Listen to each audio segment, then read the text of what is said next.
All right. Good morning, Amy Johnson-Velis. How are you? Oh, Lisa, I'm well. Thank you so much for this. How are you? I'm good. I'm Good. good. Did I pronounce your last name correctly? It's actually a long E, so it's Velis. So it's Amy Felix. Johnson Velis, but that's okay. We're used to Velis. I want to Yeah, get it correct. So this is for the record. So speaking of records, do I have your permission to record and archive our interview today? you do. Okay, great. Thank you so much for that. And thank you for the yes. So we're going to just start off by having you introduce yourself. I know you just recently retired, so maybe you could tell us a little bit about your career and where you retired from. And then we'll get into details about Jacktown, but just where you live, what you do, what you did, that kind So of stuff. Lisa, I spent 37 years at Glen Lake Community Schools, and that is a consolidated school system in Leland County. Leland is Michigan's Pinky. We're kind of nestled in the Sleeping Bear Dunes National Lake Shore. So my work was all elementary school. I started off in kindergarten, moved to second grade, then got a master's in elementary counseling. So retired as the elementary counselor, supporting the mental health needs of our kids and families. My husband is also a retired educator, and we retired at the same time. He retired from teaching at NMC, the local college here. So, Wow. yeah. So educator, I wonder if there's some connection there. We'll talk about that. Thank you. So what town do you live in up in the Pinky? I love that. It's described as the Pinky. Pinky, Michigan's Pinky. Our mailing address is Empire, and we live between the little town of Glen Arbor and the little town of Empire. Okay. Really tiny. I think Empire maybe we have 1,000 year-round citizens. So yeah, pretty small. It's beautiful up there. So, It's it so is. how did you end up in the Pinky? What's that story?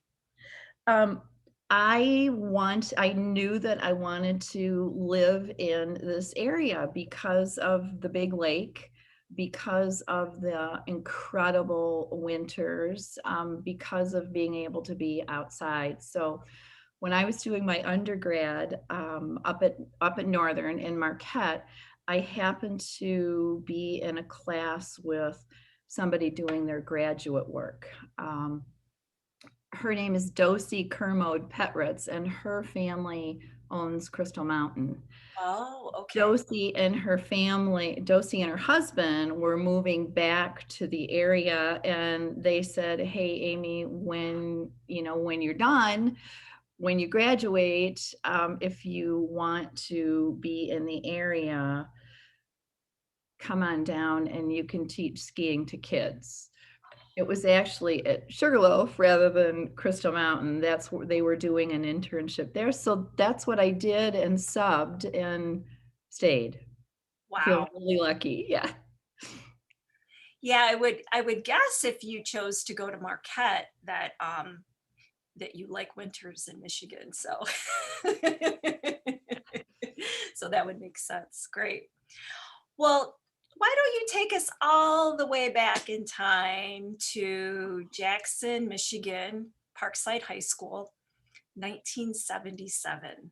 And as I said, you were part of the maiden voyage. And the reason you were nominated for an interview by John Mark Krenkel, I think, is because he has repeatedly told me over the last several years that you were one of the main reasons that this trip even was a go, and that he very much credits you and a handful of others for quote unquote keeping him honest and having this, because he's a self-described I call him like the Winnie the Pooh guy. He's like full of big ideas. And I only say this because I recognize it in myself. I'm full of big ideas, a head full of fluff, but I have a hard time getting from point A to point B. Oh, So hopefully I don't offend him by referring to him as such, but I think he'll get a chuckle out of that. But he, seriously, he does describe you as as an equal and a founder, essentially. And so I think that was one of the main reasons he wanted you to be interviewed, because you were integral to getting this program off the ground. So could you take us back to that time and how all this came together, and how what your part in that was? First of all, I think you and John Krenkel are being a little too humble in terms of John crediting me and you calling yourself Winnie the Pooh with great ideas. Just for the record, now that's for the record. I'm going to take you back though, Lisa, to 1976. Okay. Okay. And I'm saddened that I don't have my journal. I don't know what happened to that, but this is what I remember. I remember in 1976, towards the end of that school year, so that would have been, gosh, my sophomore year at Parkside, a group of us meeting, and it was not in John Mark Krenkel's classroom. I don't know whose classroom it was, meeting and saying, because we had thrown the idea around, but that spring I remember meeting and we said, we're going to do this. John Mark Krenkel, Rod Sheely. I don't know if you've heard Rod's name. And again, this is what I'm remembering.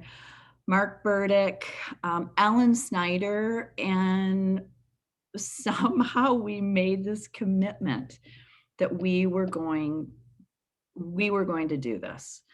It was John Mark's idea.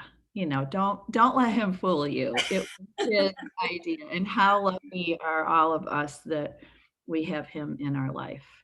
So 1976. Then what this old brain is remembering is then we spent the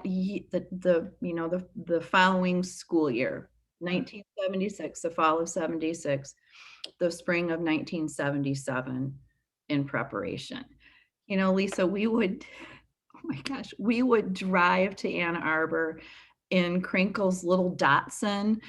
We would drive over to the food co-op in Ann Arbor, and we would buy bulk peanuts, bulk raisins, bulk M&Ms, sit down in a classroom with beakers, measuring out to make trail mix to sell. Have you heard this before? Stop me if you. No, I want you to tell. I have not heard this version of the story. So yeah.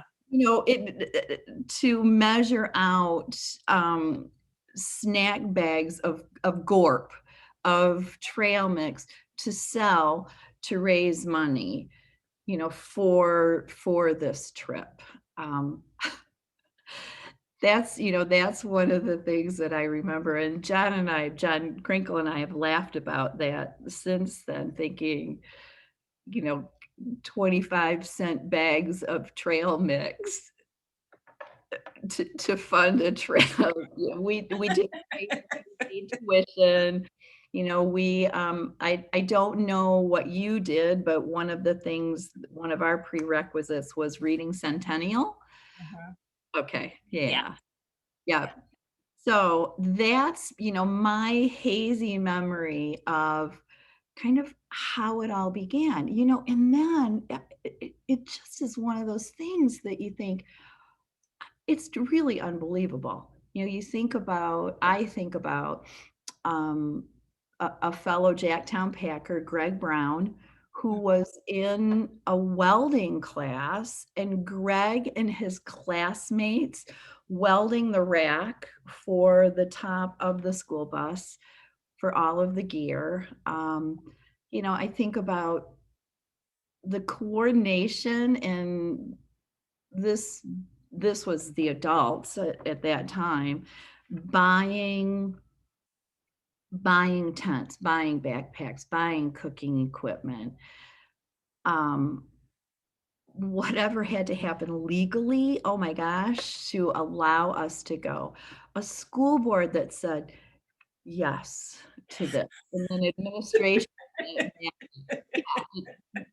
mind-boggling, and it is so Yeah. incredibly wonderful. Yeah, yeah. Wow. I don't I think I may have shared this when we had one of our group meets, but um I live maybe 15 miles south of Leland. And Leland is the port that takes backpackers over to North and South Manitou Island. Yeah. And the bus, I saw the bus up there, I'm gonna say 10 years ago, which probably means closer to 15 or 20 years ago, taking people over to the island Oh with my the, gosh. yeah, it was just, oh my gosh, it lived. It lives. I wonder if it still lives on. Wouldn't it be great to get a picture of that bus like Yeah. now? Yeah, wouldn't that be incredible? So Oh, if you ever see it, grab a picture. That would be I will great. grab a picture. Yeah, now, now the age of having a mobile phone all the time. So yeah, Right. will do. Oh, that's fantastic. So,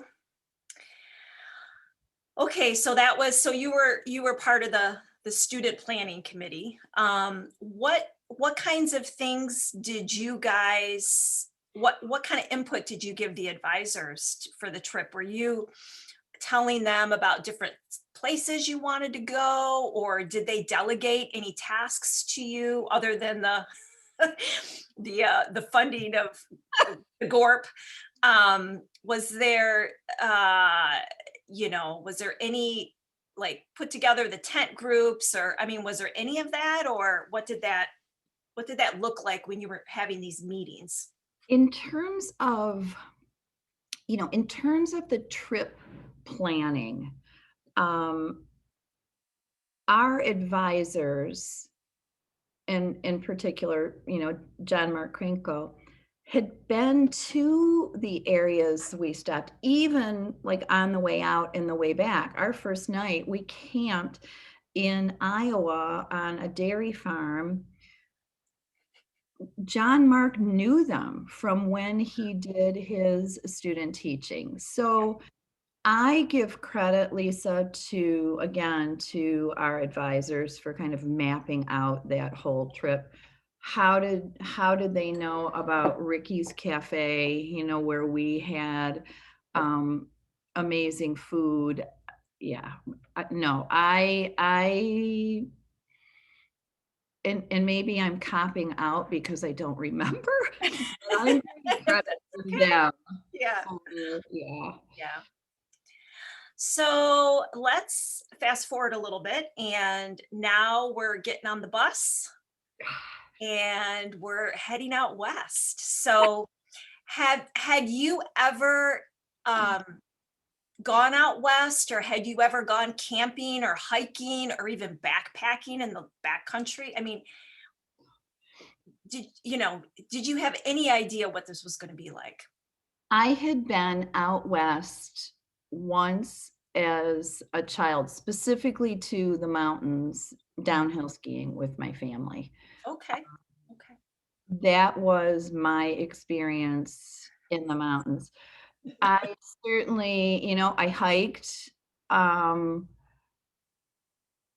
didn't backpack prior to our shakedowns, and I was terrified about the actual 3 weeks of backpacking because the shakedown, I had a horribly hard time just physically with the shakedown on, what was it? Is it the Kalamazoo River that we backpacked along for a weekend, and my feet, and I thought, oh, great. What am I doing?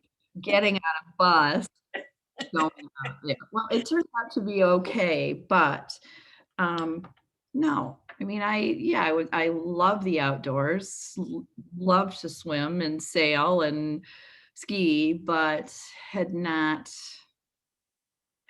camped. Mhm. Yeah. This is it. So this was a big, big jump. Uh, So did you have any really good friends on the trip? You had mentioned the few in this core planning group, but did you have any girlfriends that went with you or buddies? And Teresa Carr, um, okay, yeah. Teresa Carr and I were tent mates. Teresa and I went to youth group together. Okay. And then one of my dearest friends in high school was Jeff Jackson, and Jeff went on that trip, and Jeff and Teresa Are are married. now married. Yeah. Yeah.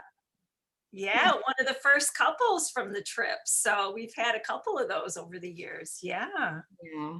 So, yeah, so I would say Teresa, and then, oh my gosh, Jill Lundstrom, Jenny Morton, Julie Morton, Ellen Snyder. There were just really dear, dear people Mhm.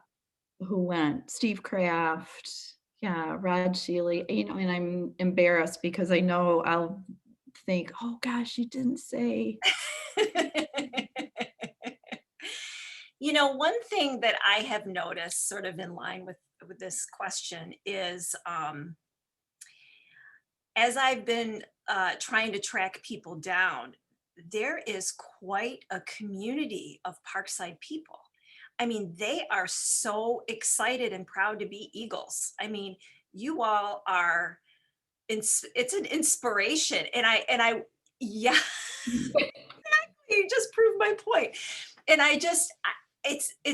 it's kind of unique because I can't say that I feel that way. Maybe different classes of Northwest Mounties, but I can't say I feel that way about my class. But I wonder too if part of it is because your school shut down ultimately, right? Or, at least that in 82, I think was the last graduating class. And I wonder if maybe that has something to do with it. But at that time, did you feel like um, it was just a special community and it's still kind of because it's really active on Facebook. So I'm just wondering if you experienced that as well. Oh my gosh. Well, at the time, back, I graduated in 1978. And at the time, I thought the school was just filled with school spirit, Mhm, uh, mhm, people incredibly active and doing things kind of to work for the betterment of the school. mhm. It is really sad to think that there's no longer a Parkside High School. Yeah. And I'm grateful for the Parkside High School Facebook page just to be able to stay connected. Unfortunately, now it seems like so much of the news that we're getting are Eagles who have passed on. I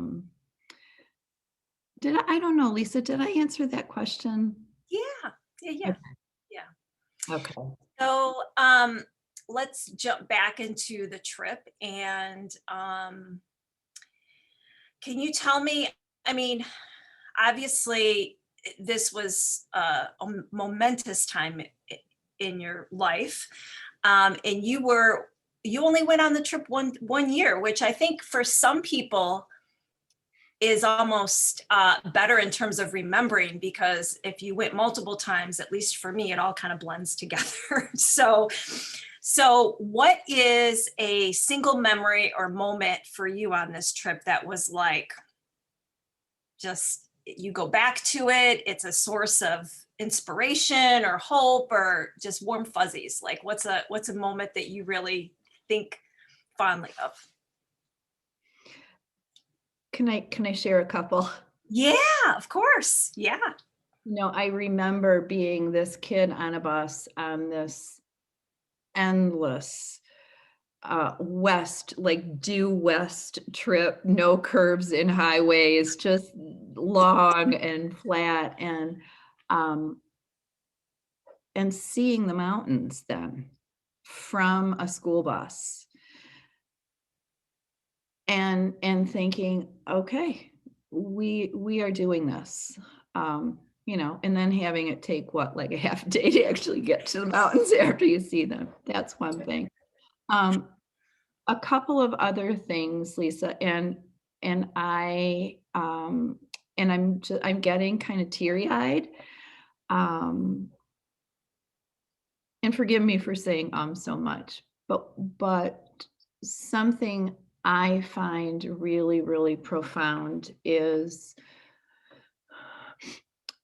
the day that we hiked up Bennet Peak. And Bennet Peak is I think it's 13,600, so 13,600 feet. And we got to the top, not all at the same time. We spent a bit of time up there, and then started our descent. And people got it was not easy. People got sick. Who knows if it was altitude, who knows if it was exhaustion. And I just remember people helping other people. People Mhm. didn't need to ask. It just happened where, like I think it was Mark Burdick, making several trips back up to carry backpacks down. I remember walking with, my backpack on my back and, having, I think the sleeping bag end of somebody else's backpack and then another packer on the other end of that pack. So the pack was lengthwise. So somebody didn't have to carry a pack down. So their load could be lightened. People walking arm in arm with people to Wow. just help one another down. And um,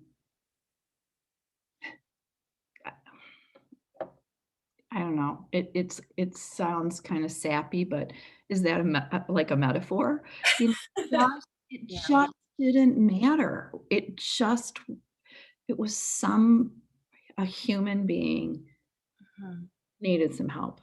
And Mhm. people, yeah, that was one thing that to me is really profound. I know, I obviously the beauty, the getting snow or rain every day, and I remember it like occurring around lunchtime. Oh yeah, here comes the rain. Oh yeah, here comes the snow.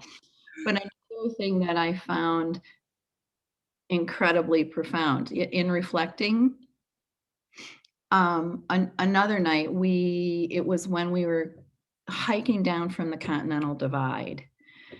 And gosh, it was, really like a tippy rocks hiking down. We got down to a beautiful area to camp. There were streams with beaver dams, and several groups set their tents up down low near the beaver dams, and other people set their tents up a little higher. And in the middle of the night, there was a horrific rainstorm, and the beaver dams burst, and so there were tents that were flooded. Mm. And people just crawled in to tents with other people, and people just welcomed people into their tents because this was, we knew that people had to be warm and dry. That next morning when we hiked out, we were like hiking down a valley, and this memory, again, I wish I had my journal, but this memory remembers that was the morning that the member of the Colorado Conservation, an officer from Colorado um, flew over us in a plane, really low, to check on our well-being, to make sure this group of kids and their advisors was okay. Mhm. So for me, gosh, the beauty, incredible. I mean, you can't describe it. A kid from Jackson and experiencing that. But now at 61, when I think about it, I think about the people part of it, and people just providing care for one another without question. Mhm, mhm. Yeah. Yeah, yeah. That's all you can say about that. That is one of the most profound experiences for me too. So thank you for that. Yeah. Kind of weaving that into all your stories. So let's we talked about this before the call. So one of the kind of unique experiences I think on this trip is simply being a girl or a young woman. And so I wonder if you would like to share uh, that unique part of the trip for you. There are several things, to talk about. One is just obviously the physical of being, a 16, 17-year-old girl walking into womanhood and needing to plan for menstruating on a trip out west where you can't just take a little trip to the store and buy more supplies. You have to plan ahead. You also then, there's leave no trace. So whatever you pack in, you have to pack out. And I don't want to say dealing, coping maybe, but the planning, the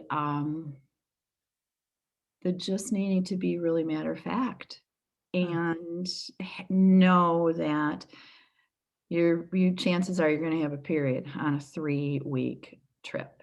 mhm, And what do you do about that? Now, I don't know, how personal to get, but for me, being physically active helped me, mhm, helped me. So for me, I don't remember being not feeling well.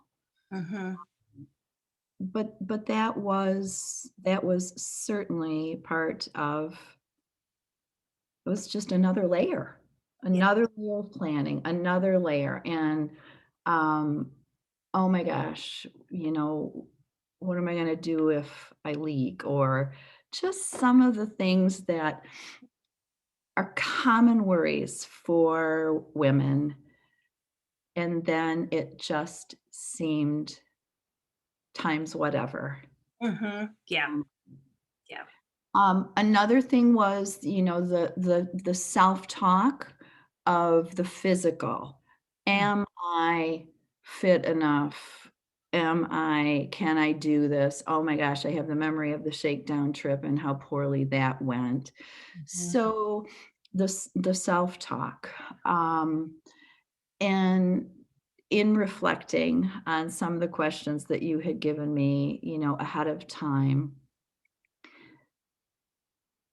there's a tie for me with the experience on Bennet Peak and also being, identifying as female, being a woman, in that it didn't matter what gender somebody was. mhm, We just had an opportunity to help someone else. It didn't matter.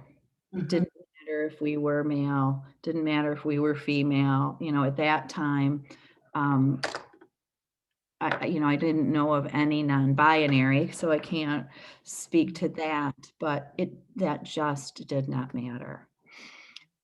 Another thing though, in terms of being female, I think for me, when I think back, um, was the whole, and it's hard to articulate this, but simply the whole kind of adolescent experience of, um, boy girl and pairings that may have taken place, and that whole the desire to, oh, somebody pick me, pick me. And I can giggle about it now, but there was some hurt and there was with it. And Yeah. um that I think about it now and I think, oh my God. So if I could go back and talk to my younger self, I would just say, you're just fine. You're just fine. You're going to be fine. You have as much right to be here on this trip as anybody else. You do bring good stuff to it, and you don't have to prove yourself. Yeah. Yeah. Well, you answered one of my questions already, which is what would you tell your younger self? So good job. Yeah, I mean, it's so insightful how you describe the adolescent piece of and the uniqueness of being a young woman or a girl, because I too can think back that, boys liking me or being popular was admittedly important to me at that time in my life. And now that I'm um, older, menstruating became a celebration as opposed to back then. It was something very different for me. It was a completely Dreadful. Yeah. different experience. And now that I'm menopausal, it's like, oh, girl, it was all hormones. It's okay. It's going to be okay. Like it really is hormones. So, it's just that Yeah. perspective is just so helpful when you get older. So, I you as you get older, you understand, in essence, the survival of the species mhm. depends upon depends upon that interaction. Yeah. Yeah, yeah, for I'm sure. so grateful. I'm 61. Yeah. Yeah, I'm with you. Definitely wouldn't go back. Mhm. So let's talk about how this trip has impacted you after Jacktown. So, in the entirety of your life experiences, where does this trip land for you? How does it square?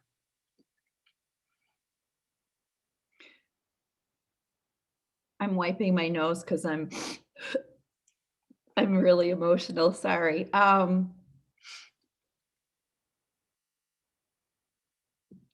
This trip is huge.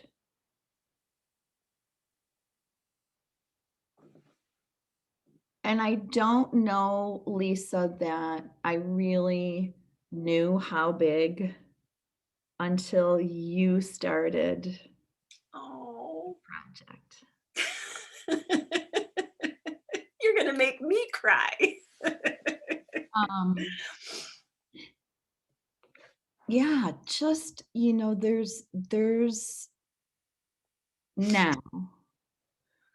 there's a sense of accomplishment.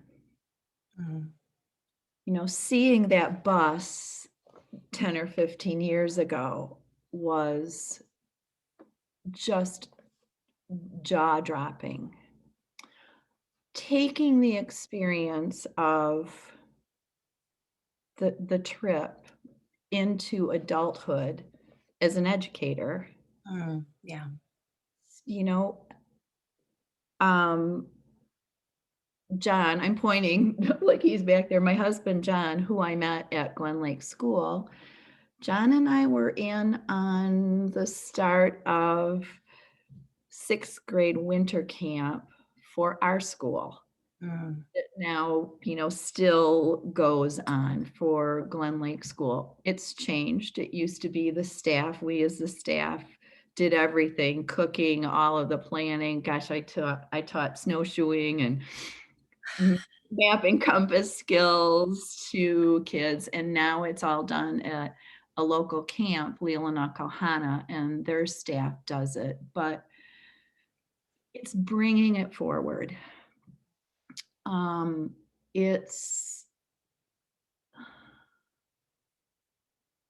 it's a sense of now, and it's somehow there's a tie to these big life events that it's really hard to articulate, but there's a connection. And again, sorry, because it's hard to articulate and I feel like I'm rambling, but between being able to overcome some hardships in the mountains and then being able to just stick with some things, you Mhm. know, obtaining a master's degree when you work full time and you're attempting to parent and attempting to be a daughter.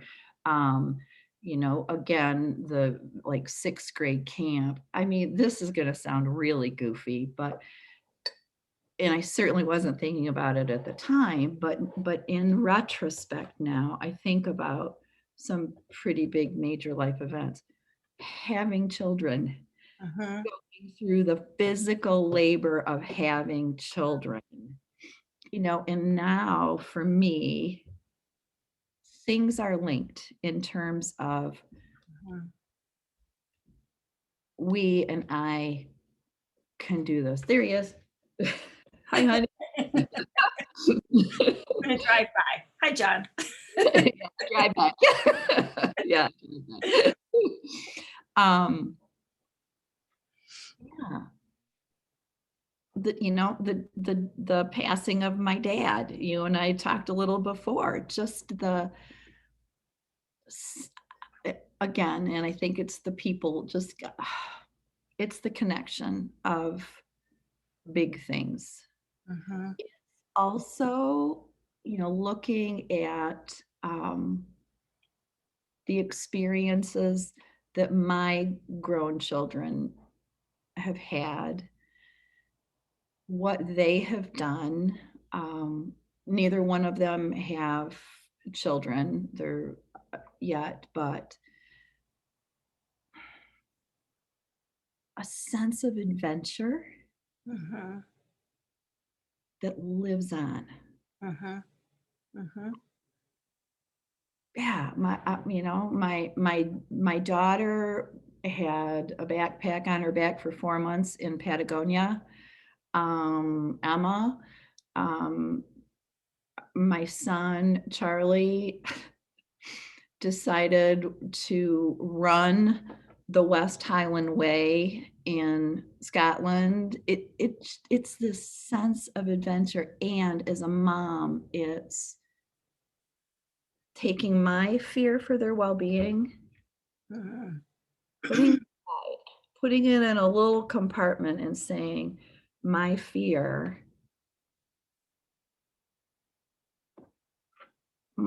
can't hold them back.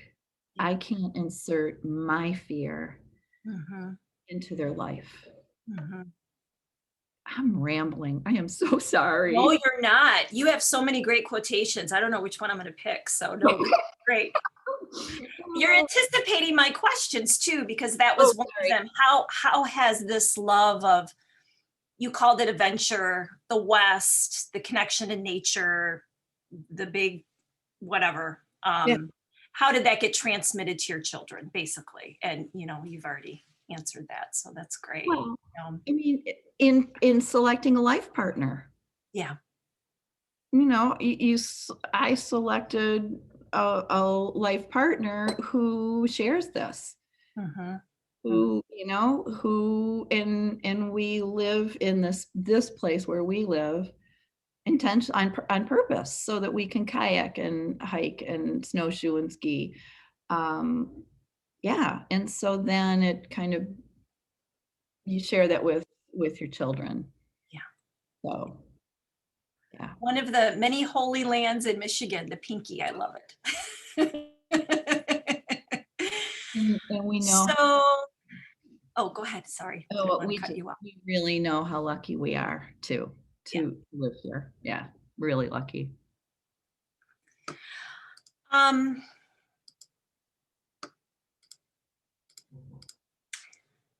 do you miss anything about Jacktown? About the city of Jackson or about the No, no, club? no, about the trip. Yeah, about the program. Anything that you miss? Well, I certainly miss seeing people, you know. Gosh, several years ago, John Krenkel stopped by with some cider from Tandem Cider, which is a cidery up here, and sat at my kitchen table, and we drank cider and gabbed, and that was absolutely magic. Um, I wish that, and I think now that we're retired, we will be able to do a little bit more playing in the mountains. I think we're hoping Utah for some hiking, probably not this year, not 2022, but hopefully 2023. Mhm. Um, what do I miss? Gosh, that's a really good question. I, as an adult, and responsibilities of day in and day out work and raising kiddos, there was a little there. And even though we were on this planned trip, certainly there's the freedom that came with youth and the freedom of being able to hike in mountains. So I miss that and look forward to returning to that now in retirement. Yeah. Oh, it's so great. Youth and freedom, such a good answer. So, we're kind of winding down here, so I wanted to ask you a couple questions about this summer. So, are you considering coming to the reunion? Most Okay, great. definitely. And is there anybody in particular that you're looking forward to seeing at the reunion? Oh my gosh. I'm looking forward to seeing everybody. I hope that, unfortunately, I know we've lost a couple of our advisors, um, but it would just be really, really sweet to be able to connect.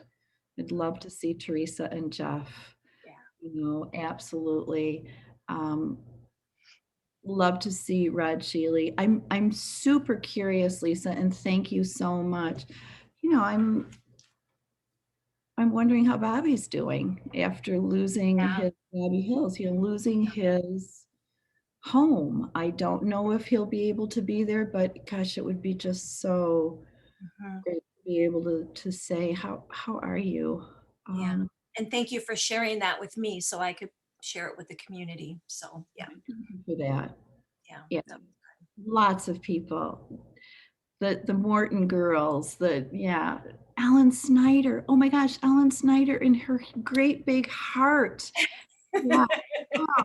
Greg Brown, Mark Burdick, these people that just made it happen. Yeah. Oh, good. And I'll bring my stuff.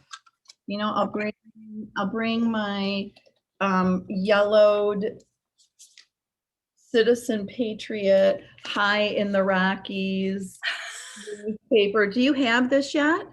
I don't have that. Good. Okay. So I'll bring that. Okay. Just the old photographs. Yeah. Got loads and loads and loads of those. This is one of my favorites. Oh, sorry, I'm rustling through. Teresa Carr bought herself a pair of fancy schmancy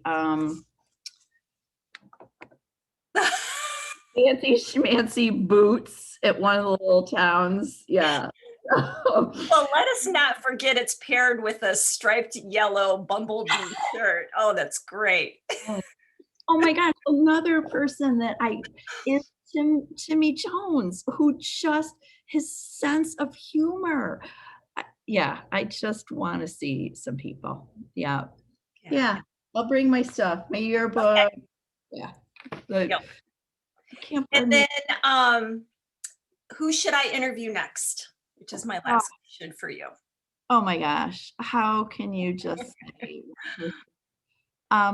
Ellen Snyder, Mark Burdick. Greg Brown, the welder. I'm curious to see if Greg Brown went on to be a welder. Yeah, Jeff and Teresa, the whole idea of interviewing a couple Yeah, on the yeah, trip. yeah, we've had that suggestion before. Yep. Yeah. Yeah. Okay. I'll put their names on the list. So, Yay. well, sorry, I lied. One more question. So, is there any is there anything I didn't ask you that you would like to share?